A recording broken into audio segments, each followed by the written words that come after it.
Hello everyone, today I'm going to be reviewing the Resistance Avalon. This is a hidden identity social deduction game. Arthur's knights are trying to save Avalon from Mordred's evil forces. However, some of Mordred's minions have already infiltrated the Round Table. So you're going to have to play as either Arthur's forces and try and accomplish missions, or play as Mordred's minions and try and foil these missions from succeeding. So let's get started and see how this game works.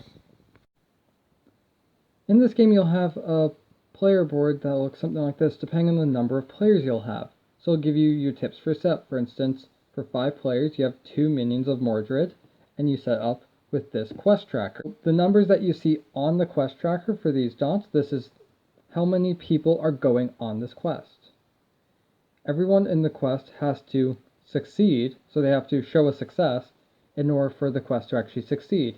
However, in certain instances, like this one right here, there has to be multiple failures for it to actually fail. If you succeed, you mark it with this blue signal of success for Arthur's forces. If you fail, the red symbol of failure for Mordred. If there's ever 3 successes, then Avalon is saved, Arthur's forces win. If there's ever 3 failures, Mordred wins. As you will see on these boards, it does give you the breakdown of how many of Mordred's forces. So for instance, in this you have 2 minions of Mordred.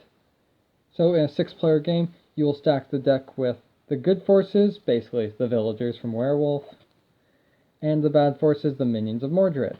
The minions of Mordred know who the other minions of Mordred are. However, the loyal servants of Arthur do not know who anyone else is. There's one exception to that, and that is Merlin. Merlin knows the identities of all of the evil players. And you might be wondering, well, doesn't this give the good team an unfair advantage because you have a player who has perfect information on the evil side, but the evil side doesn't know who they are, and that person could just tell everyone, hey, don't pick this person because they're evil. Well, there's also the assassin on the evil side. And how the assassin works is, at the end of the game, if the good team wins, the assassin gets to choose one player that they think is Merlin. And if they get it right, Merlin is assassinated, and Mordred actually wins. So setup will look something like this. I've set up for a 6-player game, and they're already finished the first 2 quests. So as you can see, I have 4 people on blue team, which is Arthur, and 2 on Mordred's team, which is red. So how you actually play this game is, one player will have the crown, and this rotates each time clockwise. So as we just finished this round, it will now go over here.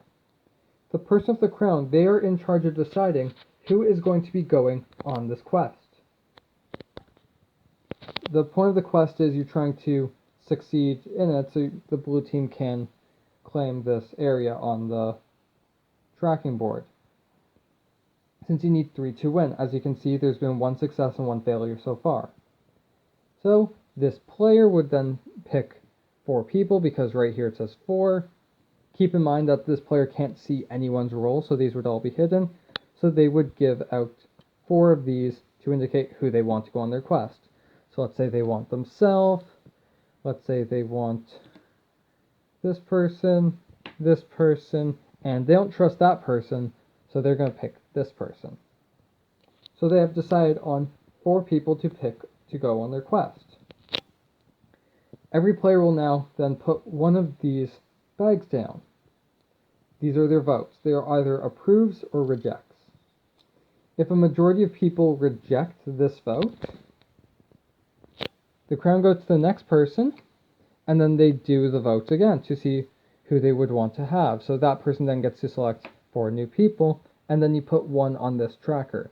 If this ever hits 5, Merlin immediately wins, which is in the interest of Mordred's team. On these you'll have either the approve or reject. Let's say all of them come back approved. You now go on to the next phase. Every player will have these 2 cards, a fail and a success card. Now the important thing to note is you need to have all successes.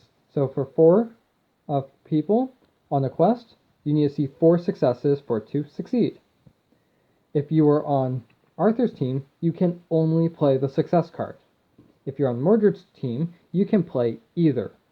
So sometimes you want to play the success to hide the fact that you are on Mordred's team.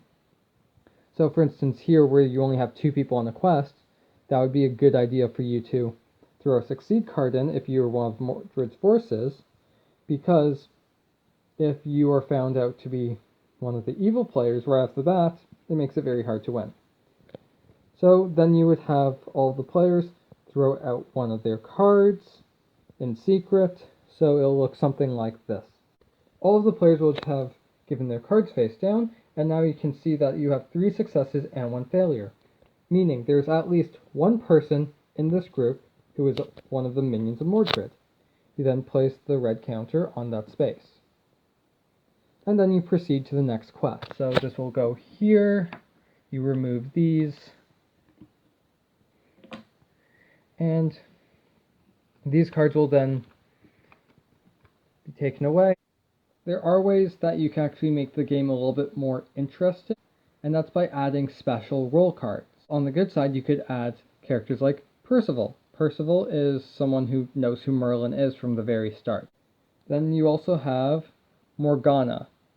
So Morgana appears as Merlin. So for Percival, this actually makes it very interesting, because if you play with Percival and Morgana, which you should always play Percival if you're playing with Morgana, you actually have Percival not perfectly knowing who Merlin is, so Morgana can use this fact to manipulate Percival.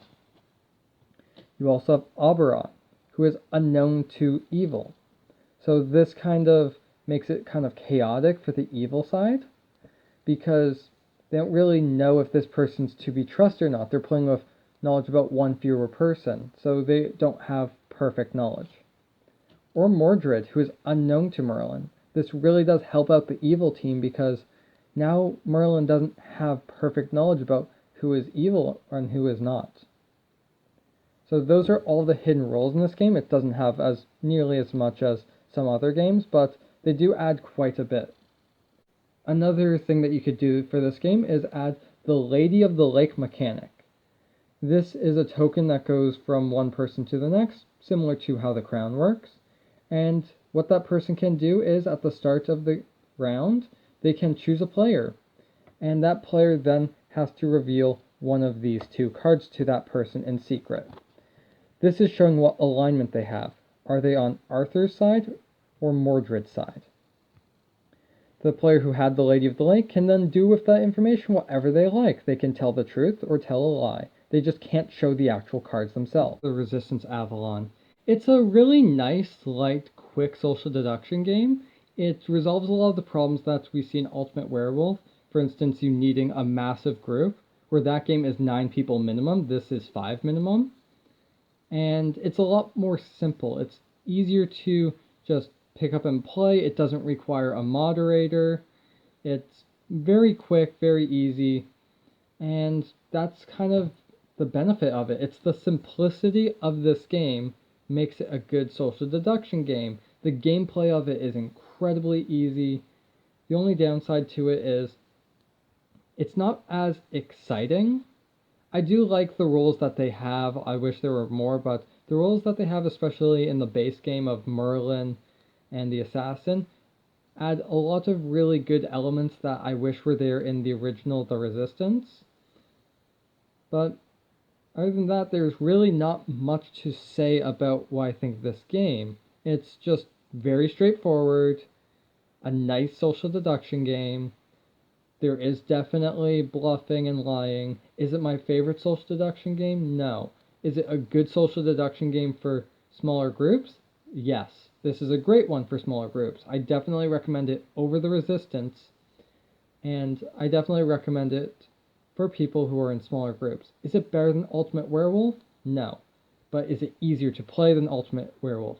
Yes, and that's why I think you should get it.